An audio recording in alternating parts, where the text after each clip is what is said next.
दोस्तों, यह कहानी प्राचीन भारत के समय की है। आज के समय में हमारा देश तो आजाद हो चुका है। हम स्वतंत्र हैं, कहीं भी और जा सकते हैं, लेकिन हमारा मन स्वतंत्र नहीं है, वह हमेशा गुलाम बना रहता है। हम शारीरिक रूप से तो स्वतंत्र हैं, लेकिन मानसिक रूप से हम गुलाम होते जा रहे हैं। मानसिक पीड़ा से हम ज्यादा परेशान रहते हैं। तो आज की यह सच्ची घटना आपके दिमाग की गुलामी को अवश्य दूर कर देगी। आपके दिमाग में हो रही उथल पुथल को शांत कर देगी। आपका शांत मन शांत हो जाएगा। दोस्तों, एक बार की बात है, निचले हिमालय की पहाड़ियों में बसे एक छोटे से गांव में निर्मल नाम का एक जवान युवक रहता था। निर्मल अपने गुस्सैल स्वभाव और शांत मन के लिए पूरे गांव में प्रसिद्ध था। वह बहुत ही गुस्से वाला युवक था। उसका मन एक जगह पर कभी टिकता ही नहीं था। उसका मन हर समय विचारों से भरा रहता था। विचारों के इस तूफान ने उसके मन को पूरी तरह से अशांत कर रखा था। शांति तो जैसे उसके जीवन से गायब ही हो गई थी। वह हर समय अपने विचारों में खोया रहता था और एक तनावपूर्ण जीवन जी रहा था। अपने अशांत मन और गुस्सैल स्वभाव की वजह से उसके घर वाले और गांव के लोगों से भी उसके संबंध अच्छे नहीं थे, जिस वजह से वह खुद को और भी ज्यादा अकेला व अपमानित महसूस करता था। ऐसी अवस्था में वह और भी ज्यादा मानसिक तनाव की स्थिति में रहने लग जाता था। ऐसे ही एक दिन निर्मल मन गिराए हुए गांव से बाहर बगीचे की तरफ जा रहा था।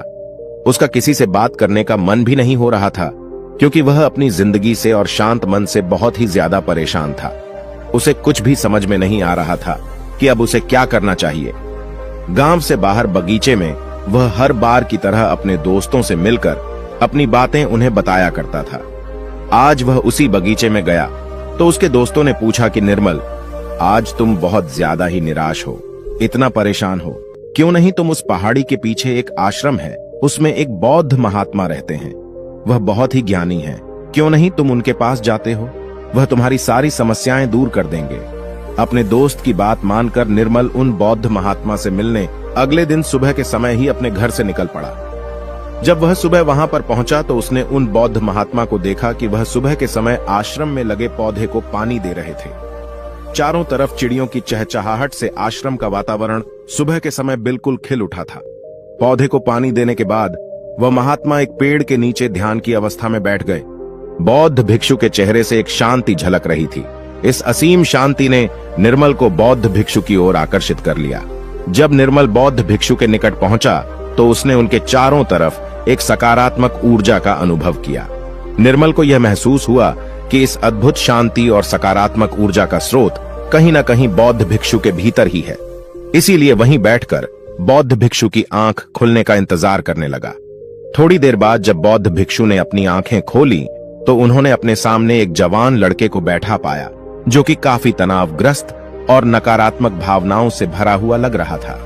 निर्मल ने बौद्ध भिक्षु की ओर लालसा भरी नजरों से देखा और बड़े आदर भाव से कहा, हे मुनिवर, मेरा मन बहुत ही अशांत हो गया है।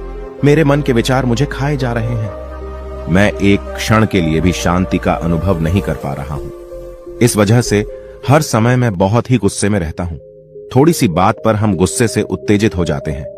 किसी की बात मुझे नहीं लगती। कृपया क्या आप मुझे सिखा सकते हैं कि मैं अपने इस अशांत मन को शांत कैसे करूं? गुरुदेव, कोई उपाय बताइए मुझे। बौद्ध भिक्षु ने निर्मल के दर्द को समझते हुए उसकी ओर देखा और कहा, मेरे प्यारे बच्चे, तो तुम भी अपने मन की चाबी किसी दूसरे के हाथ में दे दिए हो और आज तुम भी गुलाम हो गए हो। निर्मल को महात्मा की बात कुछ समझ में नहीं आई। उसने कहा, गुरुवर, यह मन का गुलाम और चाबी क्या है? कृपया मुझे विस्तार से समझाएं। बौद्ध महात्मा ने कहा, निर्मल, मैं तुम्हें एक कहानी सुनाना चाहता हूं। इस कहानी में मानसिक शांति और खुशहाली के सारे रहस्य छुपे हुए हैं। क्या तुम इस कहानी को सुनना चाहोगे? निर्मल ने हां करके अपना सर हिला दिया और पूरी एकाग्रता के साथ कहानी सुनने को तैयार हो गया। उसके अंदर की उत्सुकता अब अपने चरम पर थी। बौद्ध भिक्षु ने कहानी सुनानी शुरू की। बहुत समय पहले की बात है। एक नगर में संता सिंह नाम का एक आदमी रहता था। संता बहुत ही महत्वाकांक्षी व्यक्ति था। उसके हर काम में लोगों से ही सुनने मिलती थी। लोग उसकी और उसके काम की खूब तारीफ किया करते थे। अगर उसे किसी काम में असफलता या लोगों से बुराई सुनने को मिलती थी तो वह घर चिंता और तनाव में चला जाता था। वह छोटी छोटी बातों पर बहुत ही परेशान हो जाता था। उसका मानना था कि सफलता और भौतिक संपत्ति उसे मनचाहा सुख देती है। लेकिन संता सिंह जितना ही सफलता और तारीफ के पीछे भागता रहता था, वह उतनी ही गहरी मानसिक तनाव में डूबता जा रहा था। जब उसके काम की कोई तारीफ नहीं करता था तो वह बहुत ही ज्यादा परेशान हो जाता था। एक दिन अचानक ही उसका सामना उस समय की एक बहुत ही प्रसिद्ध बौद्ध भिक्षु से हुआ, जिनका नाम महाकौशल था। महाकौशल अपने हजारों शिष्यों को ध्यान साधना की शिक्षा दिया करते थे और वह खुद भी एक बहुत ही बड़े ध्यानी और आत्मज्ञानी व्यक्ति थे। महाकौशल की अद्भुत एकाग्रता और स्थिर शांत चित्त से प्रभावित होकर संता ने उन्हें अपनी भटकते मन को शांत करने का तरीका जानना चाहा। संता ने कहा, हे महात्मा, मैं हमेशा सफलता के पीछे भागता रहता हूँ और लगातार और भी अधिक पाने के लिए प्रयास करता रहता हूँ, फिर भी मुझे कोई स्थायी संतोष नहीं मिल पाता।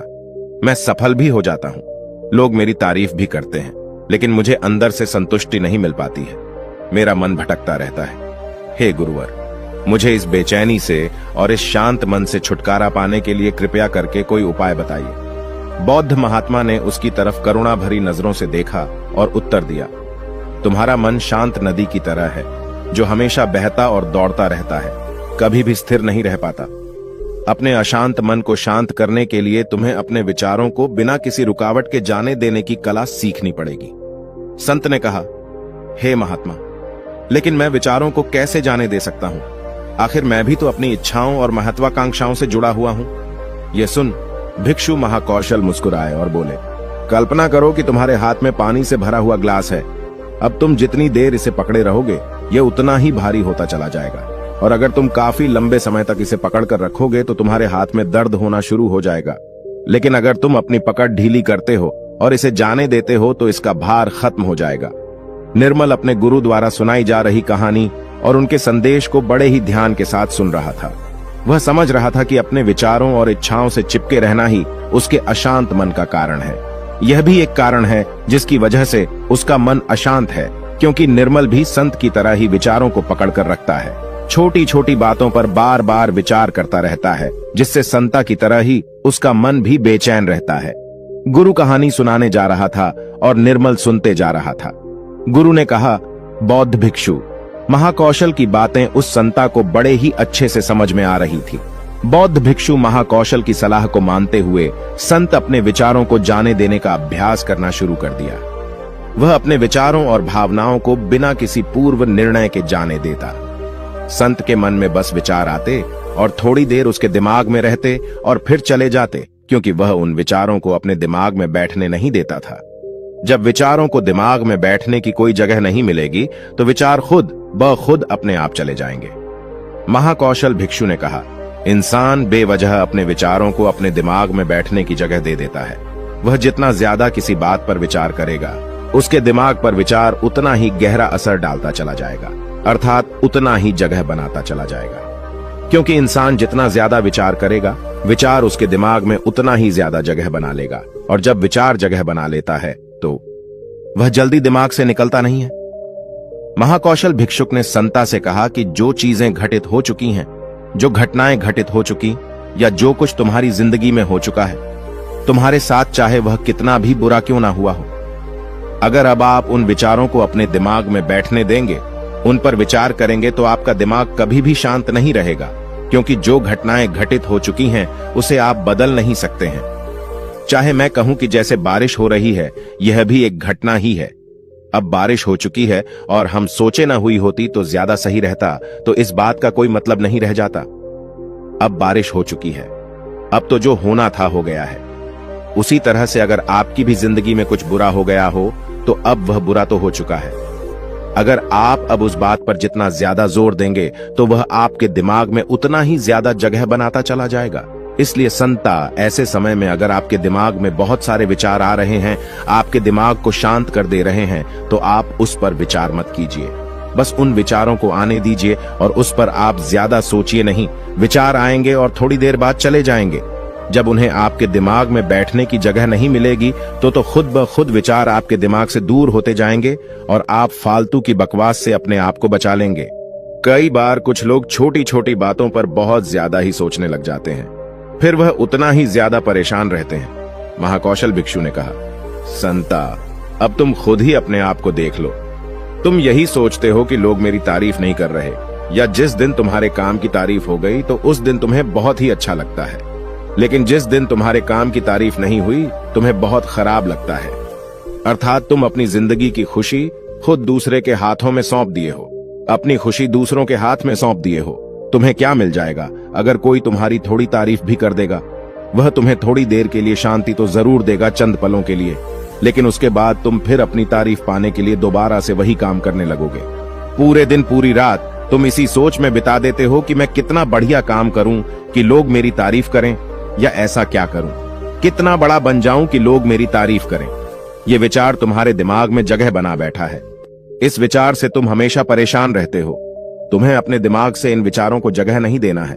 अर्थात अगर ऐसे विचार तुम्हारे दिमाग में आए तो तुम उस पर विचार न करो। इस बात की आशा मत रखो कि लोग मेरी तारीफ करेंगे। यही आशा ही तुम्हारे दिमाग को अशांत कर दे रही है। पूरे दिन पूरी इसी सोच में तुम बिता देते हो कि मैं कितना बढ़िया काम करूं कि लोग मेरी तारीफ करें, या ऐसा क्या करूं, कितना बड़ा बन जाऊं कि लोग मेरी तारीफ करें। ऐसा विचार तुम्हारे दिमाग में बैठा है। इस वजह से तुम हमेशा परेशान रहते हो। तुम्हें अपने दिमाग से इन विचारों को जगह नहीं देना है। अर्थात अगर ऐसा विचार तुम्हारे दिमाग में आए तो तुम उस पर विचार न करो। इस बात की आशा मत रखो कि लोग मेरी तारीफ करेंगे। यही आशा ही तुम्हारे दिमाग को शांत कर दे रही है। अशांत मन का यह भी बहुत बड़ा कारण होता है कि किसी से बहुत आशा लगा लेना, किसी से बहुत उम्मीद रखना, क्योंकि उम्मीद रखना भी तुम्हारे मन को एक दिन शांत जरूर कर देगी। जरूरी नहीं कि तुम्हारी हर उम्मीद पूरी हो, और जरूरी यह भी नहीं कि तुमने जिससे उम्मीद लगाया है वह तुम्हारी उम्मीद पर खरा उतरे, क्योंकि उम्मीद एक दिन जरूर टूटती है, और जब उम्मीद टूटेगी तो तुम्हें दुख होगा, तुम्हें बहुत दर्द होगा, तुम्हारा फिर अशांत हो जाएगा, तुम गहरे दुख में डूब जाओगे। इसलिए किसी से बहुत ही उम्मीद मत रखना। तुम अपने लिए जियो, क्योंकि जब तुम खुश रहोगे तो पूरी दुनिया तुम्हें खुश दिखाई नजर आएगी।